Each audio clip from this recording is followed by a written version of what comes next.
رب اشرح لي صدري ويسر لي أمري واحلل عقدة من لساني يفقهوا قولي سبحانك لا علم لنا إلا ما علمتنا إنك أنت العليم الحكيم ربنا زدنا علما وعمل ربنا هب لنا من لدنك رحمة وهيئ لنا من أمرنا رشدا. Okay, so mashallah, welcome back for a third session. You all are the those that are very committed, mashallah, that have been persistent in coming for the 2 weeks and then the third week. I know that despite the fact that the semester has come to a close now, mashallah, and so many people are starting to clear out. And it seems that the culture here in Qatar is that summer times is a time when people start to clear out of the city in Doha as well, and tend to either, for the expats, go back to visiting their countries of origin or and visiting family, or for the Qataris to visit their friends outside of Qatar. So it tends to be a hot place. We are going to keep going, inshallah. So we have 2 more sessions, rather today and the next one. And then what we're planning on doing is actually, based upon popular demand, having a 5th kind of bonus session, just as a result of the interest. And that 5th session will be completely focused on Q&A. So it'll be kind of like a discussion and Q&A with the experts. I was trying to see if Dr. Wahdad, my colleague, is also available. If he's in Doha, inshallah, I'm going to ask him to join me, given that he's also he's a child psychiatrist. So he could share some of his own perspectives as well on some of the questions and answers and the things that we've been discussing throughout this time period.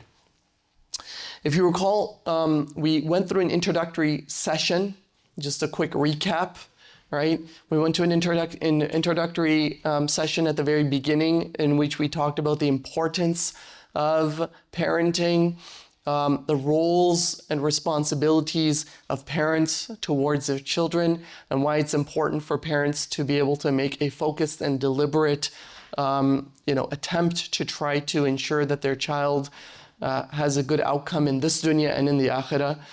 We went through that. Then we focused on module number 1, which was focused on character and character development, looking at the virtues. We looked at the 17 virtues for children from the TIIV, Traditional Inventory of Islamic Virtues, the children's version of it, which you inshallah filled out for homework for your child. We then had you go to IslamicCharacter.com to do the TIIV, Traditional Inventory of Islamic Virtues, for the adults, your own sort of assessment of your own virtues, which is 31 virtues that I mentioned that we have taken as part of our model, derived from the Islamic tradition. And then we together had some activities into thinking about and walk through a case of how to develop virtue. In the case of Sumayya, we had, and her parents developing the virtue of gratitude in her. Last session, what we did was we focused on positive experiences of children, of evoking positive experiences in children, just the same way that we want to protect them from trauma, which is going to be the 4th module, the very last one. What we want to do is to get ahead of that by also nurturing and developing positive virtues, so that we leave these powerful, lasting impressions that will stay with them, that will motivate and propel some of their behavior. Because remember, we talked about 43% of behavior is what? Usually habit-oriented or based upon powerful emotional experiences that drive our behaviors. Right? Not necessarily always rational, even though we are a rational creature. The Islamic scholars, give the definition of the human being as al-insanu hayawanun natiq, a rational being, right? A rational creature. But one of my teachers used to translate it as potentially irrational. Okay? Meaning that they all have the faculties of reason, don't necessarily use it. Another way to look at it is reason is used at the beginning, right, to deliberate and select what behaviors to habituate. Right? The reason why we work off of habits is because you don't have to, every time you pray salah, for example, think about proving that salah is wajib and mandatory, or that I should pray, or that Allah Ta'ala has asked me to. Now you've learned it, it's habituated. The first time you learn it, now you're trying to bring it into action, right? Reason is important. We're potentially reasonable creatures. People usually act by force of habit or emotions, oftentimes more than reason. But reason is supposed to come to shape the behavior combined, and then we habituate and reinforce positive emotional experiences with it. And so then you have a package that's going to be very powerful to shape human behavior. So if you look at the Prophet ﷺ's life, he wasn't simply like a professor type individual who would just deliver a lot of great convincing information to people. He formed bonds and relationships with people. A Sahabi is called a Sahabi. Why? Because of Suhbah. Suhbah with the Prophet ﷺ, having companionship. The Sahib of the Prophet ﷺ, the person who was the companion, musahaba, to associate. And actually Imam al-Ghazali uses this term. Musahaba is a powerful way of shaping human behavior. And it also is an explanation as to why people act the way that they do. And in psychology, we call that social learning or social modeling. And we have many models and discussions of this, where we look at experiments of children and how they emulate what they see, imitate what they see in others. And we talked about some of the very important positive experiences that we should develop in our children based upon some of the discussions that we had last week on adults today recollecting their childhood experiences and talking about those profound moments. So the themes that stood out from our 750 adults that we surveyed. And we looked at a survey of the Islamic tradition and the ahadith literature, in which we're also looking at those similar things emerging within the hadith literature of things that seem to really stand out in the minds of the narrators as they're narrating and discussing their experiences with the Prophet ﷺ. This is a very interesting one, and we're wrapping that up today, inshallah. And then what I'm going to do is I'm going to cover a couple of very common problem areas for parents that we could have some tools and some strategies, some practical strategies as to how to work with and deal with some of the most common and prevalent issues, inshallah. And just as a side note, if you have questions, please note them down. There was somebody who asked me last time, how come we don't really have a question answer period? The reason for that is because the time is very short and the content is a lot. And what I'd like to do is to get through all the content, and then by session 5, this is why we added a session 5, is that what we'd like to do is to have an exclusive session devoted to the Q&A. And so we'll actually have a QR code next session, last session, which we'll put up, and you'll scan, and then you'll start to load in your questions that you may have. So you can note them down from now and then put them in the system, and then we'll sort of field some of those that have come into the sort of question bank and pool, and also from you, we'll take, live from the floor as well, inshallah, questions. So I just wanted to say that. Now, coming to the experiences, positive experiences, and we're just wrapping this up because last week we didn't finish it off. So we have, just two or three left, and then we'll go on to some of those prevalent problem areas that we want to address. Seeing beauty in the child. Body image has become really a prevalent phenomenon and problem. I actually just came back from Japan this morning. I visited Japan for the first time. I visited Eastern Asian country. A society that's very obedient, very sort of rule-driven. They say collectivistic cultures versus Western cultures are collectivistic versus individualistic. Collectivistic cultures tends to be high context cultures. Cultures, what they mean by high context is that they tend to know the rules, right, of engagement in social environments without it being told to them. meaning that you walk into a certain setting and you know what the rules of conduct are, whom you're supposed to greet, how you're supposed to sit, where you're supposed to sit, when you're supposed to speak, when you're not supposed to speak. A lot of the contextual rules.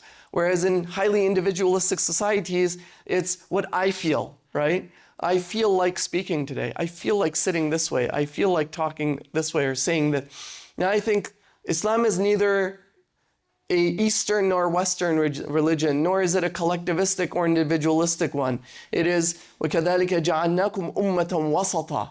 This is so beautiful, right? لِتَكُونُوا شُهَدَاءَ عَلَى النَّاسِ وَيَكُونَ الرَّسُولُ عَلَيْكُمْ شَهِيدًا. That we have created you as a moderate nation. كَذَلِكَ جَعَلْنَاكُمْ أُمَّةً وَسَطًا. Right in the middle, right? So that you may be witnesses unto the people. People may witness from you how to have this ultimate balance. So obviously there's a lot of beautiful elements of this culture of organization and discipline, right? People line up at the metro station, people aren't bumping into you, nobody's acting erratically like we used to, and subway stations in the United States are very interesting places. If you want to have some entertainment, sit in a subway, in a train in the United States, you'll see all sorts of interesting characters and things happen, right, in the subway station. But don't go at night, usually, right? Not a good place to be at night. But what was interesting is this body image element, which is quite fascinating because you would assume a very conservative society. I mean, conservative by way of traditions and context and obedience. But they're starting to also become highly sexualized with the influence of individualism and westernization and whatnot.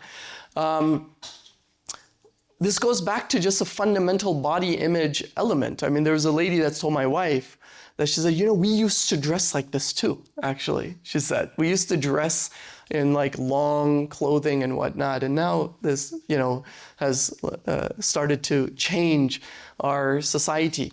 But body image, particularly for women more than men, right? Women, it's no surprise that the majority of anorexic and bulimia patients, right, that suffer from anorexia are women because of the body image objectification of women in particular.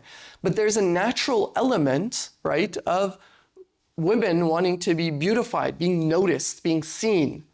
And there's a lot of kind of discussion about this, right? Being seen by your family members, in particular by fathers. I don't mean in the weird Freudian sexualized way that a lot of people sort of look at it in, but more so from the sense of adequacy, a feeling of competence, a feeling of adequacy is developed in the child as opposed to insecurity, right? When they grow up looking for validation from individuals outside of their families. So if they can get that validation and that sense of security and confidence, the feeling of I'm important, I'm beautiful, I'm valuable, right? As I am, without the need to grab attention. What is all of this behavior all surrounding? A lot of the sexualized sort of environments is attention seeking, right? Is we want people to be looking at us. Why do you want to be having people look at you? It's if you have some sense of feeling of deficiency, that people are, I'm not seen, I'm not observed, and therefore I need to do something more dramatic, more out there for people to observe me, and therefore I start to be observed. And remember, we talked about children will prefer negative attention over any attention, or no attention rather. So even if that attention is not very good attention, people will prefer negative attention over positive attention. There's a colleague of mine that wrote, I'm visiting family and, my wife says that my son needs my attention and support. I don't really understand that because usually I'm just kind of nagging him a lot anyways, so I don't know why you want. And then I said, listen, any attention is better than no attention. So your nagging and being present is even more powerful than you not being present at all and not caring or neglect, right? Ultimately, so this scenario with the time in the time of the Prophet ﷺ is a very beautiful scenario that we can take away, where the Prophet ﷺ pays attention to these things. And the daughter of Khalid bin Sa'id, who was an Abyssinian man, came to the Prophet ﷺ, and she was wearing a yellow, it says shirt here, but it's more of a dress. She was wearing a dress, okay, a yellow dress. And the Prophet ﷺ notices it, right? And he says, interestingly enough, in the Abyssinian language, I don't know how to pronounce this, sana. It's a kind of a word, I guess the narrator is mentioning in the Abyssinian language, in which he notices the yellow dress of this little girl. And she starts to play with the seal of the Prophet ﷺ between his shoulders, just being a child. And the father says, hey, what are you doing? Stop. What are you doing? You know, this is the Prophet ﷺ. Like, have some manners, have some, sort of control yourself. And this is also an example of how Islam is neither Eastern nor Western, right? In a highly sort of rule-driven, authority, top-down driven society, this is kind of not tolerable, right? Like you would be, no, shape up, don't sit, don't speak, you know? But the children could speak to the Prophet ﷺ very easily. There wasn't this awe of fear of this man all the time. And they felt so comfortable enough to, like this child, to play with the seal of the Prophet ﷺ. And the father, Khalid bin Sa'id, says, stop. Like what he's trying to, and he says to her, leave her alone, it's okay. And then he says to her, and remember, the interactions with the Prophet ﷺ are ibrah, are lessons for us to be able to take away.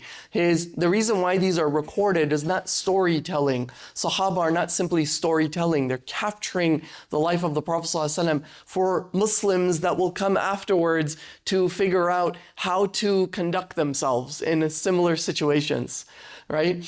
And so he says to him, leave her. And then he talks about the yellow dress of the girl. And then he makes a kind of a supplication, indirect supplication, by saying that, may you wear this dress until it is worn out. And then he says it thrice, wear this dress until it's worn out, and wear it till it's worn out, seeming to almost be an implicit supplication for her that she lives a long life beyond the life of this garment, right? And it's said that this girl is so profoundly impacted by this that she continues to wear this quite regularly until it becomes completely worn out, all the way until her old age. Who knows, maybe she outgrew it, she had to redesign it or something, who knows, Wallahu alam, right? But essentially she's wearing it. And what meaning and importance does that carry for this girl who could have been simply just as an aside of the story of this event with the Prophet ﷺ, right? The incident could have been told from the perspective of Khalid bin Sa'id and the discussion of what they were there to talk about and what he came. But it somehow changed the focus of the camera from the adults in the room to this child. And the focus of the Prophet ﷺ went from the father to this child. And until Yawm al-Qiyamah, this event is told to Muslims there onwards, right? And this significant event, this profound event, starts to be recorded in history. This is one of my favorite stories, right? This is a scenario of profound actions of kindness. What I'll do is I'll talk about this other, scenario, right? The adult narrates. At 5 or 6, my neighborhood friends and I played till evening. One day, a watermelon vendor passed by our neighborhood, or our neighbor rather, bought one and generously handed each child a slice. I vividly recall savoring that watermelon seated on the ground, an unforgettable gesture of kindness. Okay, so something that's just sort of stuck in the memory of this individual, a gesture of kindness. Turning to the life of the Prophet ﷺ. In the time of the Prophet ﷺ, Sahal bin Sa'id, radiyallahu ta'ala anhu, he narrates, this is one of my favorite incidents in the life of, and in the seerah. from many fronts, from many angles and elements. So there was a woman that made a burda, a cloak for the Prophet ﷺ, right? As we all know, perhaps the Prophet ﷺ didn't necessarily walk around with the thobe, although he liked the thobe. He used to walk around with an izar mostly, right? Like a loincloth, almost like what Malaysians and the Pakistanis kind of wear wrapped around their body. And then a cloak kind of over it to cover, right? And so many scholars say, well, the thobe would be more preferable because the Prophet ﷺ wore it and he liked it, but because of the poverty of the Prophet ﷺ, he didn't necessarily wear that. And others say, no, that itself is a sunnah, and you'll find Muslim cultures like Indonesians and some other like Yemenis and whatnot continue to wear the izar quite publicly as well, because they sort of view it from the perspective of, no, this was kind of the sunnah of the Prophet ﷺ. But he liked for as much covering as possible, including for men to clothe their whole arm as well. It's actually preferable, according to some scholars, for men to pray with full sleeves as well, not just for women. So he would have this burda. So this lady made a burda for him, a cloak, and was gifted to the Prophet ﷺ. And the Prophet ﷺ received this cloak, and when he received it, he wore it, all right? A, because he needed it, and B, because he liked to make people happy, right? Like, you've been given a gift. He would go to the house of somebody and eat the food, and he would eat it even if he didn't like the food, right? He would make a comment that how much he liked it. If he really liked it, he remained silent otherwise if he didn't really like it, particularly because he didn't want to just unnecessarily sort of embellish something that's not there. So he didn't want to hurt the heart of any individual. So he wears it. And Sahal bin Sa'id, he says, so the Sahaba are there, and he sees the Prophet ﷺ with this burda, and he likes the burda. And he says to the Prophet ﷺ, can I have it? And the other Sahaba get agitated by this. They're upset. It's like, what's wrong with you? What's the matter with you? The Prophet ﷺ, he just got gifted a burda, which, by the way, the narrator says he needed. Right? He needed because he didn't have many garments of clothing available to him. And then right then and there, you ask for it, the Prophet ﷺ takes it off and gives it to him. Knowing that, and the Sahaba are like, what's the matter with you? You know that if you ask, obviously he's going to give it to you. This is the Prophet ﷺ. He's such a generous person, he will give it to you. But then Sahal, he responds, and look how amazing and beautiful the Sahaba are as well. It's not that he just thought, oh, I like the clothing, so that looks so cool, let me wear it. And I know the Prophet ﷺ would give it to me if I asked him for it. So I'm going to deprive him and me have it. But rather, he says that I wanted it for my garment, my kafan, my garment to be buried in, right? And so he actually asks for it because he wants to be buried in the garment that has touched the Mubarak, blessed body of the Prophet ﷺ. This is so beautiful. One of my favorite incidents in which, and he actually does get buried with it, by the way. That's the thing that he gets buried with, right? And so just a demonstration of the shiddat al-mahabba, the intensity of love of the Sahaba for the Prophet ﷺ, that it's not only that I want the garment, but actually I want the garment because it was on you. It touched your body. It was part of what you had, right? Interactions with nature can be also very profound experiences. The Prophet ﷺ used to, now there's this book actually that Dr. Rajab has written on the symbiotics of nature. And Earthna just published it. It's actually available as a PDF widely. I encourage us to actually get familiar with this element of our tradition because we often look at this whole climate change issue and preservation and nature and sort of going green sort of movement and all of that as it's kind of coming to us from the West, when in fact it's really embedded within our tradition of not wasting, of being cognizant of life other than human life, right, on this planet.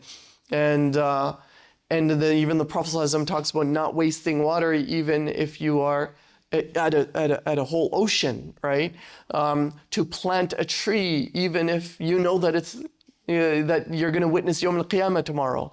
I mean, there's two meanings of this, which I won't get into, but the idea of planting trees and doing something good and khair. This incident, and beyond that, there's also experience with nature. What I mean by that is that there's life to nature that we may not necessarily perceive. And there's something about being in nature that's consistent with human nature, right? And you'll find, actually, you know, part of my experiences in Japan was that this whole Shintoism and it's like Buddhism is emphasis on nature, and like they bury their dead in nature and they go and visit and do a lot of, you know, contemplation and meditation in nature. But we don't necessarily see the emphasis on that among Muslims. Like, it seems like there are elements of this that exist within our tradition that we don't need to borrow other traditions for. We find it in our own tradition.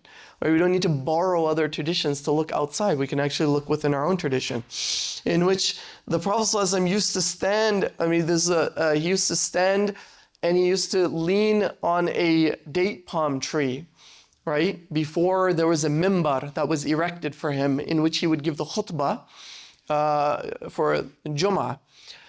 And then the Sahaba had built a mimbar for him, right? So they put the mimbar and then he would use the mimbar to ascend and give the khutbah.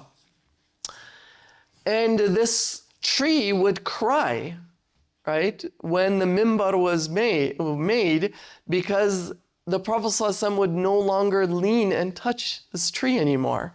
And it would cry like a she-camel so loudly that it would be disturbing to others that he would have to descend from the mimbar and put his Mubarak hands on the tree in order to silence it and to say, to temper or calm that individual. Now again, a mu'jiz of the Prophet ﷺ, a miracle that we're seeing and hearing, Sahaba are seeing and witnessing and hearing the miracle of the Prophet ﷺ, but underlying that is an element of life actually within nature that we may not necessarily always be perceiving, life that exists in the ghaib that we don't necessarily perceive. So, you know, being able to walk through and experience and go through, mashallah, in Qatar, we have a lot of parks now that we've been putting together, but even any, you know, أَفَلَمْ يَسِيرُوا فِي الْأَرْضِ فَتَكُونَ لَهُمْ قُلُوبٌ يَعْقِلُونَ بِهَا, doing sayr fil ard, going and looking at سُبْحَانَكَ مَا خَلَقْتَ هَذَا رَبَّنَا مَا خَلَقْتَ هَذَا بَاطِلًا. Allah, you have not created this in vanity. The capacity to be able to think beyond. When you think beyond and you look at these things, you're able to think beyond your small circumstances. You realize how tiny of a fraction you are and how small your problems are relative to how large the universe is and how large life is beyond you. This incident I like to, and I'll mention, and it highlights something that I'm going to get into next. And it is pet ownership. I'm not suggesting pet ownership is like a thing that you have to do. I'm just highlighting that many people may have these experiences, and I wanted to highlight a scenario with the Prophet ﷺ in which the brother, remember we focused on Anas bin Malik, right? Anas bin Malik had a brother in which was also a child and was a Sahabi and had a sohbah, connection with the Prophet ﷺ, companionship with the Prophet ﷺ, in which he loses a bird. A bird passes away, his pet bird. And the Prophet ﷺ sees him sort of sad one day. And he walks by him and he says, Ya Aba Umair, ma fa'ala Nughayr. Nughayr was the name of the pet bird that he had given it. And Umair, he's neither a father because he's still a child, nor was his name Umair. But he, as a play on words, right, to rhyme with Nughayr, he says, Ya Aba Umair, ma fa'ala Nughayr. Now it's interesting, the fuqaha have taken over 70 ahkam from this small saying of the Prophet ﷺ. Many, ajib, how such a small sentence, how do you take so many different rulings from it? But this is how much is embedded within the hadith corpus of the Prophet ﷺ, that you can take so many meanings out of it. But here we see the incredible compassion of the Prophet ﷺ, who then is able to ask about something that seems so trivial, right, to an adult, a pet. It's not even your pet cat, it's a pet bird. What's the big deal? Move on with life, right? Sort of thing. But the Prophet ﷺ stops in his tracks to spend some time to ask and listen to the story and to attend to the emotions of this young child, right? The most profound, most busiest, most tasked with the largest mission, right, on the face of the planet that history has ever seen, is asking a child about what's going on with their pet that they just lost, right? The scenario here, the day my parents introduced me to a kitten, claiming it was now mine to care for, etched in gold. Through her, I imbibed profound lessons of love, loyalty, and dedication. That singular moment remains unforgettable to me. So this person is talking about the profoundness of their kitten. If you know about pet ownership, obviously you're a pet owner, you kind of can relate to this. If you're not, this seems a little strange to you as to why people would be so attached to animals. Okay, so what I want you to do, spend maybe 3 to 5 minutes with your spouse next to you, or a partner, whoever is sitting next to you, inshallah, to brainstorm a memorable activity for your child. So for each activity, rate its potential memory-making impact from 1 to 5. So what I mean by this is creating a memory. So like, what could be something for your child in particular that you could try to do that would really be meaningful for them, that you think would have a profound impact on them, right? I mean, looking at all the things that we talk about, whether it's, does a child you feel like need more achievement, right? Like more sort of acknowledgement of their achievement? Do they have body image concerns in which they maybe need more time or opportunities to be shown a lot more attention? Is there other things, right? For example, what is it that you know, like what we started doing with our children my wife's idea, mashallah, usually is, but she says, she said, hey, I think it'd be a good idea if you just spent exclusive time with these children, particularly our daughters. And so what I started to do is that I said, maybe every few years I would take one of them, just the two of us, just go somewhere. Like it could be short trip, could be like just out of town or something like that. And so that's kind of our attempt to say, let's create some memories that may be instilled within them, that they may remember. Some of these, it's combined with something that's already memorable, is travel, right? So I remember when I went with my father or with our family and we went here and this is what we did. And so it creates that opportunity. So just anything that you could think of that may be important for you and your child. So take the next 3 to 5 minutes to do that, inshallah. And maybe just one is enough, to be honest. Okay.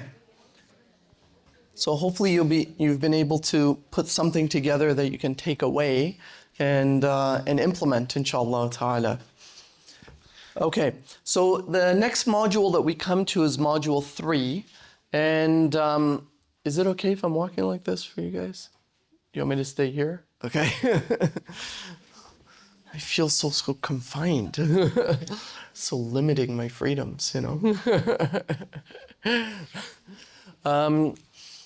Yeah, so module 3, what we're going to kind of focus on is, we made it to module 3. Module 3, we're going to talk about the effective responses to common parenting issues. In this session, we're not going to go through all of them. We're going to go through a couple of them, but the remainder are in the book for you to go through and read and go to the relevant section if it pertains to you. Again, each one, I'm going to talk more about general recommendations. And then in the book, one of the special features of this book is that it kind of breaks it down from normal and average kinds of common problems to abnormal problems, right? So if you're having sleep issues, there's kind of average, sort of like age-appropriate sleep issues, and then there's abnormalities.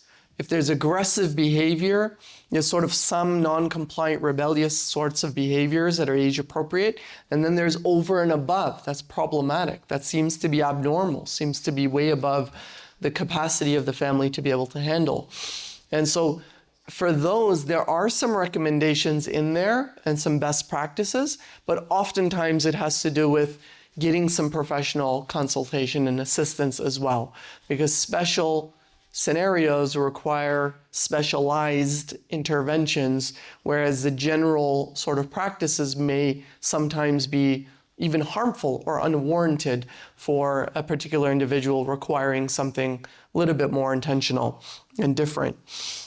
Before I go into those particular issues of the common and the 10 of them that we have in the book, I'm actually going to go in and talk to you about a model of behavioral management with your child, right? Problem management. So how do you deal with extinguishing and dealing with challenges and problems?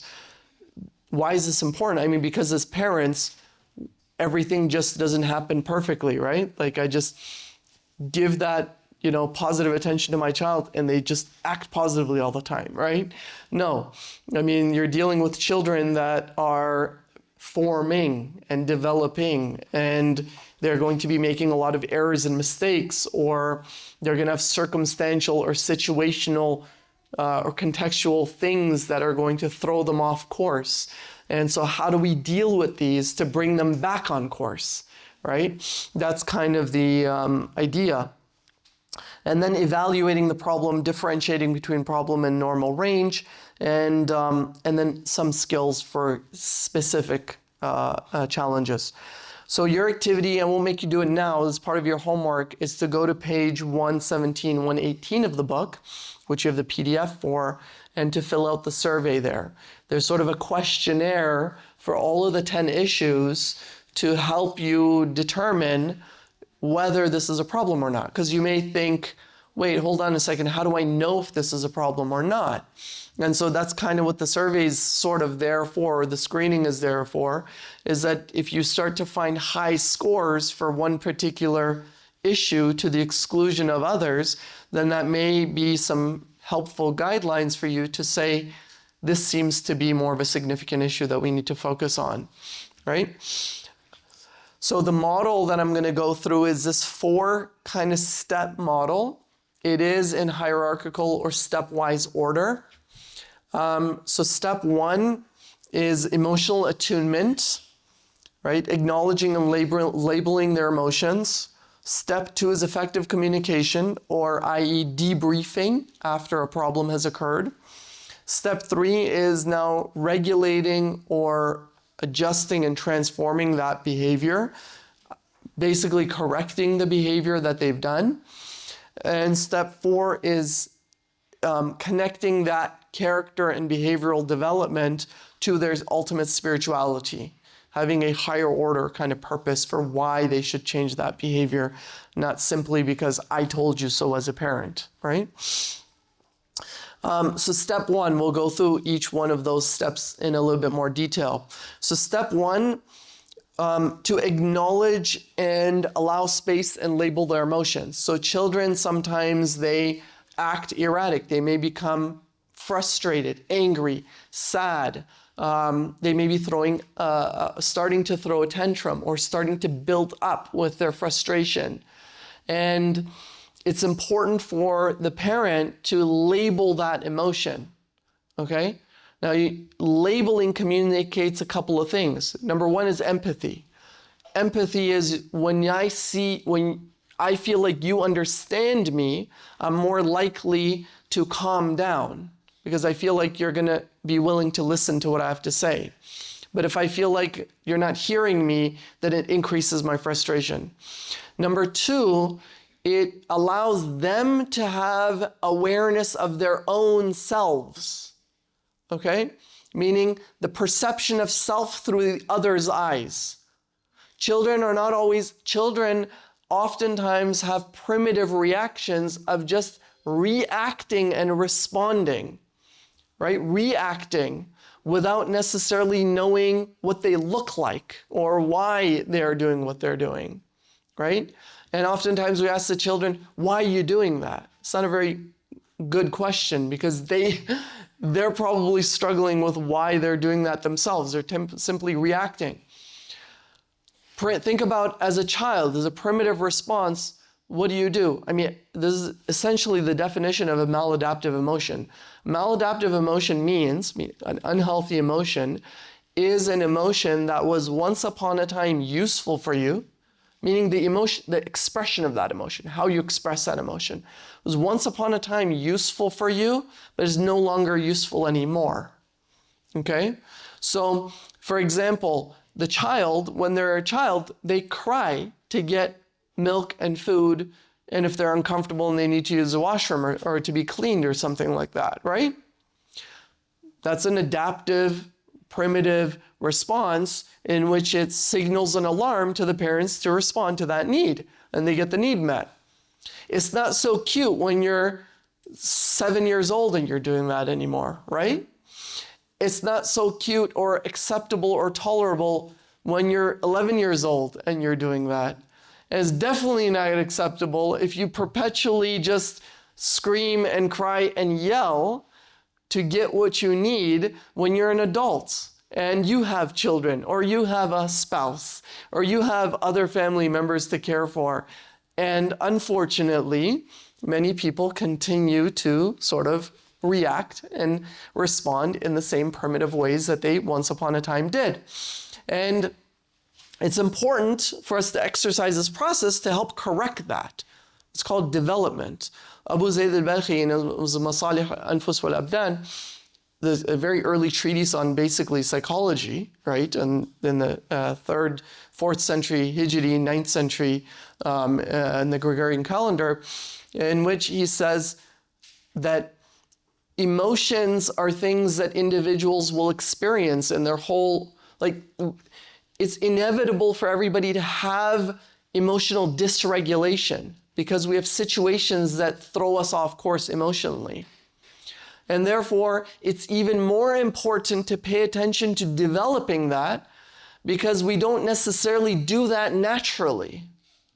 It needs to be developed. A child, right, in the same way that they need to be taught to ride a bike or taught to communicate or taught to write or read. They need to be taught how to express their emotions. They don't necessarily do that instinctually. If you just instinctually give them everything that they want, they remain a primitive child and they act infantile their whole lives. So we're going to talk about how to fix that. Part of correcting that starts with emotional sort of labeling or acknowledgement and validation of the actual emotion, as ironic as it sounds.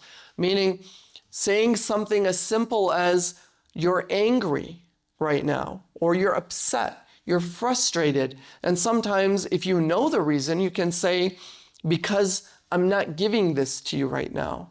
Or you're frustrated because, or it looks like you look like you're upset today. You may even ask the question, did you have a hard day at school? Did something happen at school? Do you want to tell me about? Right? It creates an awareness, right? And so I'm not angry. I'm not upset. I'm not frustrated. And then the other thing it does is de-escalates. When you label emotion, it starts to de-escalate, right? So as soon as you seem frustrated, you say, of course you look angry to me. And then sometimes they might even giggle, or it might break or interrupt the flow of escalation. So labeling it gives them awareness of the way that I appear, that people see, oh, I didn't know I was acting irritated or irritable. I didn't know I was, or you can tell I'm angry, or, oh, I am angry actually. And they start to connect anger to what, or you may say, are you hurt? You seem like, or you seem sad, or you seem down today, right? And that acknowledgement, A, you're being seen, but also B, it gives them awareness of what's happening with themselves. And they're able to connect their emotions to incidents or events that are going on, as opposed to the lack of awareness of the connection between the two, right? Sometimes children don't know why they're sad. They'll come, I just feel sad today. I don't know why, right? And they just feel, and then you need to sort of process that with them a little bit for them to then make the connection. Why is the connection important? Because if they understand, listen to me carefully, if they understand what makes them sad and what makes them angry, that's the first step to helping them change the way that they react and interact with those scenarios. Does that make sense? If they don't know why, they're not able to manipulate these two things that are connected with one another. I get angry and upset when people say this to me. But if I don't know that, I'm just reacting and always upset and hurt, right? But if I can make that connection, is the first step to be able to defuse that action, that scenario from controlling my emotions anymore. It becomes an empowerment for them to be able to gain control over their emotions rather than reacting. They can choose how to respond to situations so that it's proactive. Meaning I don't need, so sometimes people say, and adults say this to me, right? They say, my wife, she just makes me so angry, right? I said, well, nobody can make you feel emotions, right? What do you mean? Well, she does certain things, but you choose to be angry or not about it, right? She doesn't have power over your emotions. She's just doing behaviors. You're the one feeling the emotions. It's like, what? I never thought about it that way. Like, yeah, you could have a different emotion, right, than anger towards it. Well, how? Well, let's go through some scenarios. How about if you think a little bit differently about that scenario? Well, what about as an experiment? When your wife was talking to you this way, you considered that, what if you knew that she had a really stressful day at work, or at work somebody had really put her down and she was really down that day? How would that make you feel when she came home and she made that comment towards you? Well, it doesn't seem as upsetting anymore, does it?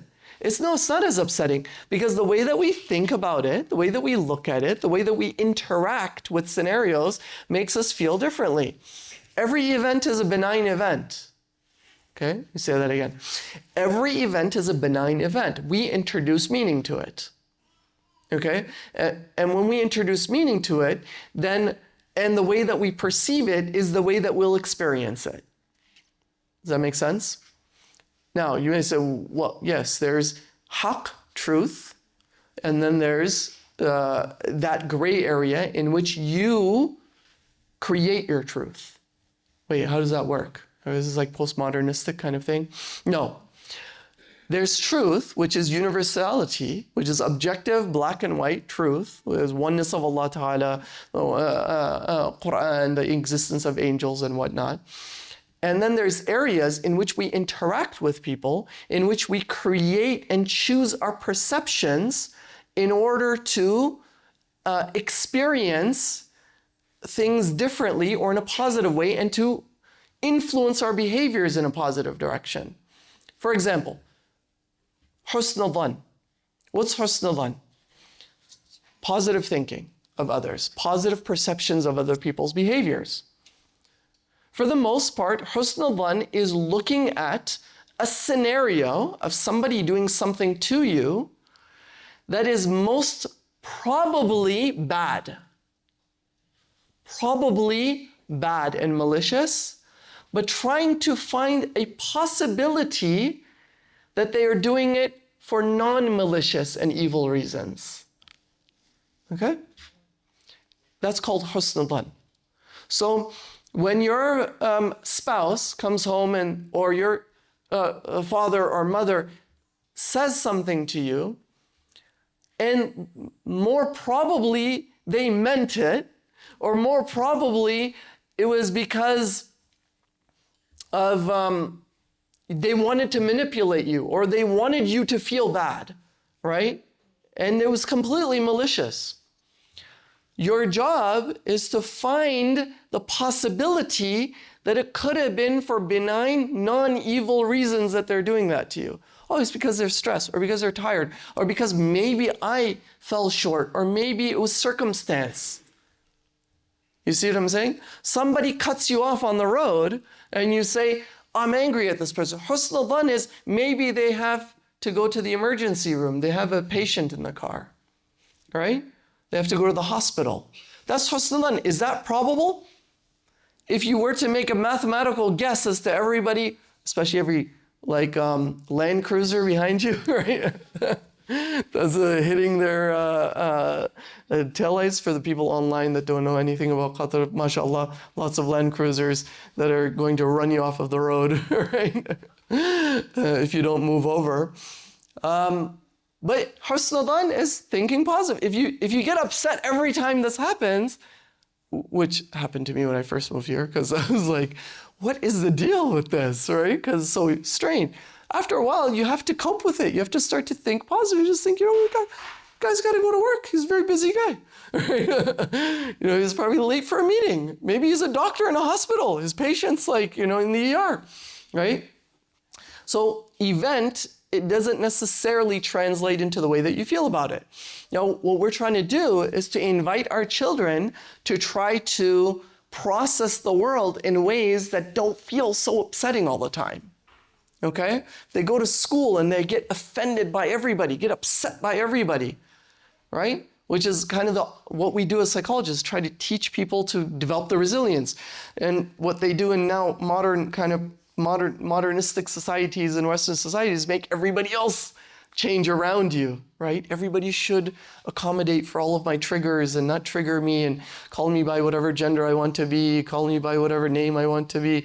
No, life doesn't work that way, right? You're not going to get by in life by having everybody change around you. No, you change and adapt to the societies that are around you. So emotions, but we start off with the labeling. Tell me why you're angry. Then we identify the emotions and identify the need. What's going on?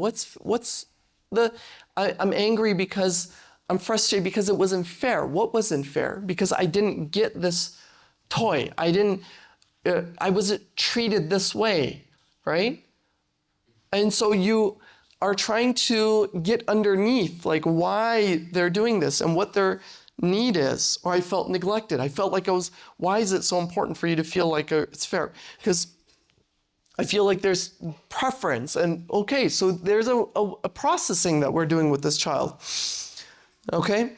And then step 2, by the way, just labeling the feeling doesn't mean you agree with their reactions, okay? Saying to them, I can see you're angry, I can see you're upset, doesn't mean I agree with it, what you're doing.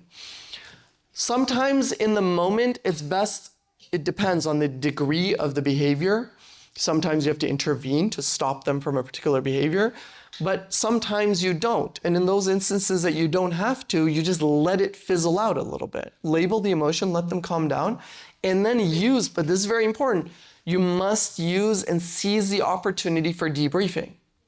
Debriefing, I cannot underemphasize enough. Debriefing is where the healing happens, is where the change happens. So you then take the child aside afterwards. Okay, you may say, you need some time to cool off. I need you to go to your room. I need you to take some time. I need you to restrain yourself, or give them some time to go to their room or whatnot.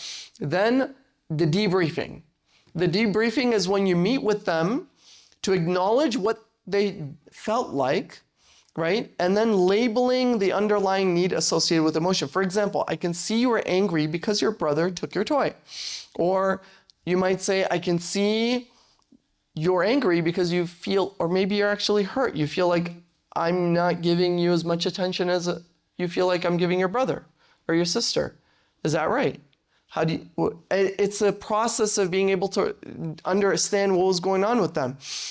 And then show them while their emotion is fine, the way that they're feeling, the way that they acted led to a negative consequence. Meaning it was inappropriate that the way that they expressed their emotions. And it's very important for us to be able to teach them the alternative way to behave. The next time you feel frustrated that you're not getting something or something doesn't feel fair, here is a way. How do you think you could have communicated this? What do you think you could have done? Because when you were speaking that way, was I listening to you? No, I wasn't able to listen to you because you were screaming. I wasn't able to understand you. Whereas other people willing to listen to you? No, they weren't willing to listen to you. What ended up happening? Or you got into a fight. Or you know what ends up happening? What ends up happening is that now you also have a consequence for the way that you behaved. So the next, and society will provide you consequences. Just like there are rules in this house, there are rules out in society that if you break them, there will be social consequences for them. You may get later on fired from your job, expelled from school, tossed out of a classroom. There are consequences for the way that we behave. And so we need to ensure that while we may feel the way that we feel, and it's important, but the way that we respond and react needs to ensure that it doesn't further take us away from that need, right? And so what could have been a way that you could have behaved instead? That's what we want to identify. What could have been a way of you perceiving and looking at that scenario differently next time so that you don't feel as frustrated as you did? The next thing is then administer the consequence for the behavioral infraction that they did. Very, very important disclaimer. Your issuance of consequences cannot be based upon your mood. They have to be based upon the degree of the infraction or the crime committed. Meaning, and they need to be consistent. They must be consistent. So you can't say, oh, sometimes I'm gonna let you go. It's okay if you do this behavior, right? It's okay, don't worry about it. Next time, don't do it. That's not actually merciful.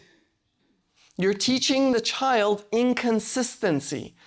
It's very, very important for them to understand that the consequences and the outcomes of life that they get is tied to the way they behave, not the mood of my parents. Do you understand? I can get away with this today because my dad's in a nice mood, or my mom's in a nice mood, or my dad doesn't care, so I'll do this.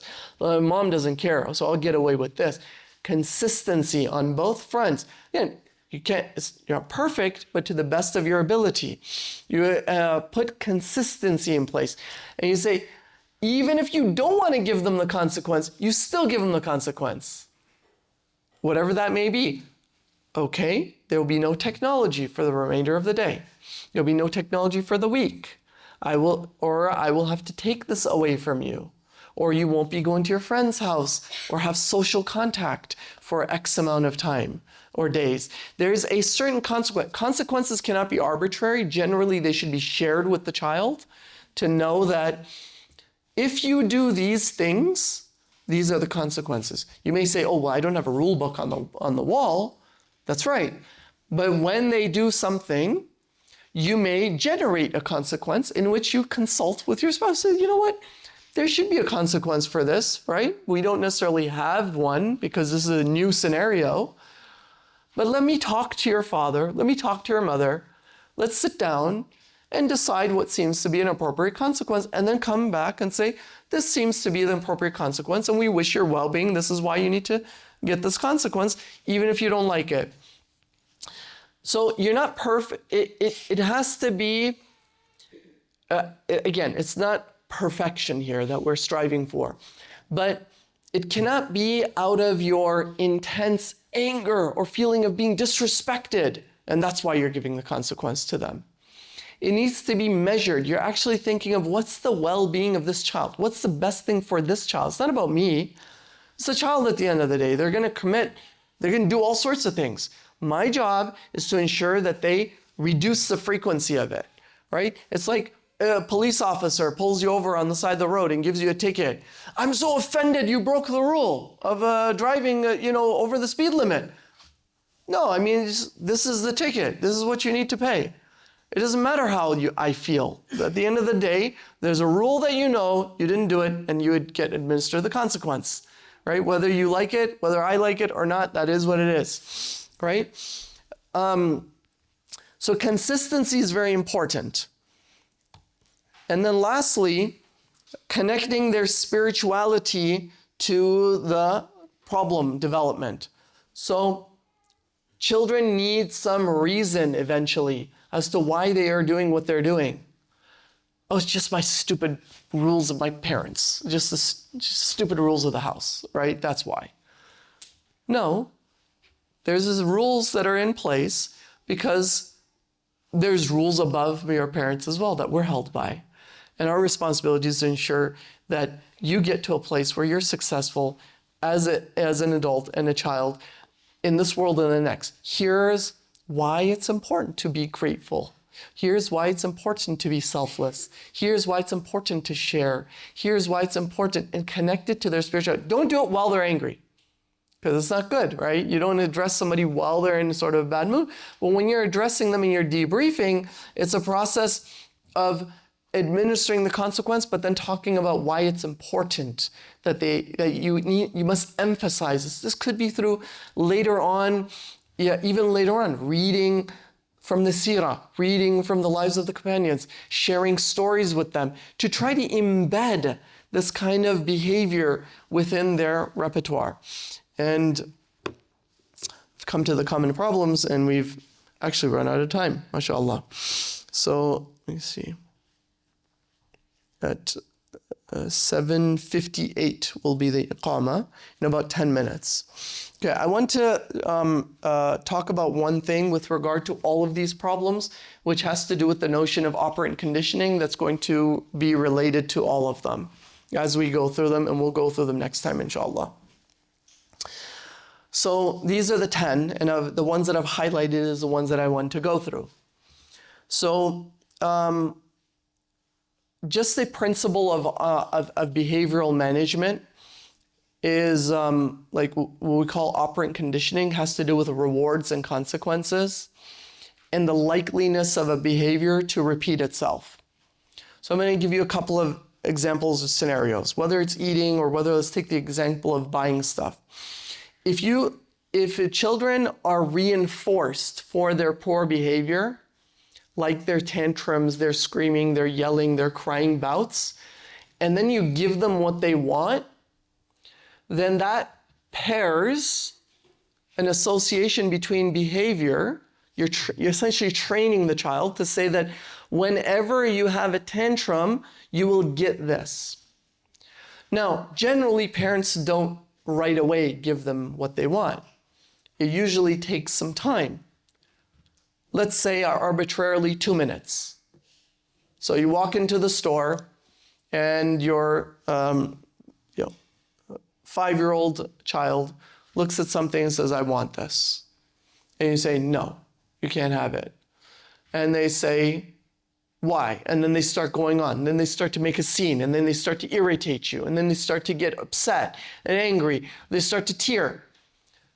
Let's say they don't even get to that, just at the very beginning. After about 2 minutes, oh, this is embarrassing. All right, let's go. We'll just buy it.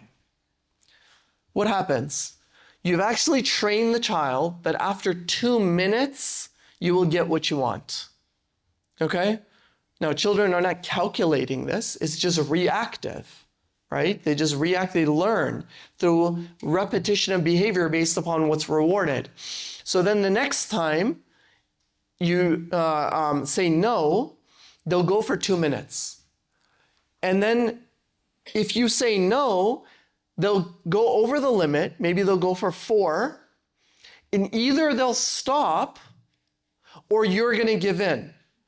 If you give in, you've actually trained them that it takes 4 minutes for them to get what they want. Okay? You say, I've had enough. So then you say, sometimes you give them, sometimes you don't. It's called intermittent reinforcement. Intermittent is more powerful than giving them all the time or not giving them at all. Meaning they learn the behavior isn't going to extinguish as easily because they're going to think sometimes it'll work. So this could be that sometimes. So they go on for as long as possible. They go much longer than they would usually, okay, to try to get what they want. So what you're doing is you're essentially teaching them that you're going to get what you want. It's like the lottery gambling effect. Why do people go to get addicted? Because intermittent conditioning. They go and they keep pulling the lever. 90% of the time they don't get what they want, or 1 or 2% they win.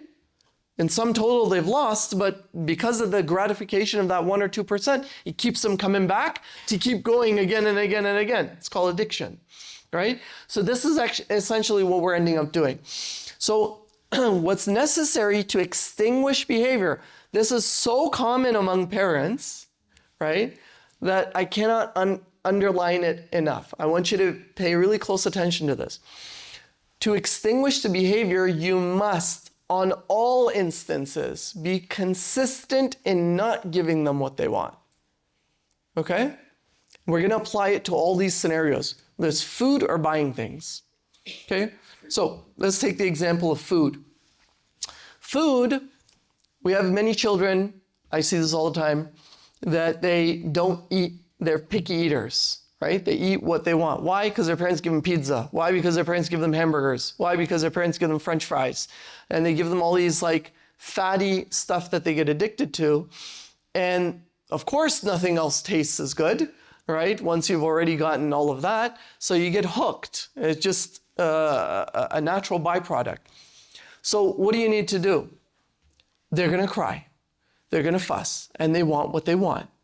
And sometimes there's going to be power struggles, which I'll talk about next time. They're going to intentionally try to undermine you or to test the power dynamics, right? By displaying rebellious behavior. But what you do is you say, look, you're going to remain hungry. Okay? They're going to die. It's a human instinct to want to eat. The child is going to be fussy, angry for a day and a half, 2 days, a week. However long it takes, you will say, here's your food on the table. You're welcome to eat it. Okay? And once you, now there's also the Premack principle in which you say, eat this and I'll give you a little bit of this, which you can do that. That's fine. You can get a little bit of dessert after you eat this, no problem. But until you don't eat this, you don't get that. And then after a while, I'm pulling this off the table as well. Okay? So you're not going to eat this either, nor that. And then they're going to say, they're going to, oh, why? And they're going to lose their minds. Again, very non-emotionally, the parents get into this, oh, look, he's making me angry, and if you take him, I don't know how to deal with this child now, you feed him. And then, no, take it easy. They're going to be prepared. They're going to have the tantrums. Let it fizzle out. It'll fizzle out. They're going to eat eventually. They're going to come to the table and they're going to say, I'm starving. I'll eat anything at this point, right? And so you say, oh, are you ready to eat? And what you do is you praise positive behavior. Praise positive behavior. Good job. I'm so proud of you. Excellent. You overcame your nafs. And now you're sitting at the table. Excellent. Now you're like the adults. You're like everybody else. I want to eat dessert too, but I can't, right? I got to eat this.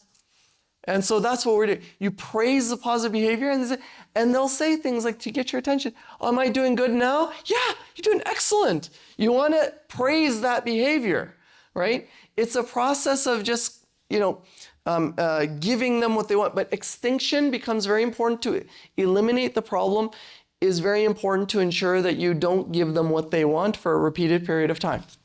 We're going to get into the issue of consequences, and we'll talk about that next time. In terms of punishments, do punishments work or not? I'll leave you with this suspense, right? Because it's like those soap operas or dramas. You have to leave it on like a high note of something that you're, I wonder what the answer to that is next time, right? Is punishment useful? Is corporal punishment useful or not? Okay, leave that as a big question mark for you to ponder over, and next time we'll tackle that question. Okay, inshallah. Wa akhiru da'wana alhamdulillahi rabbil alamin. Assalamu alaikum.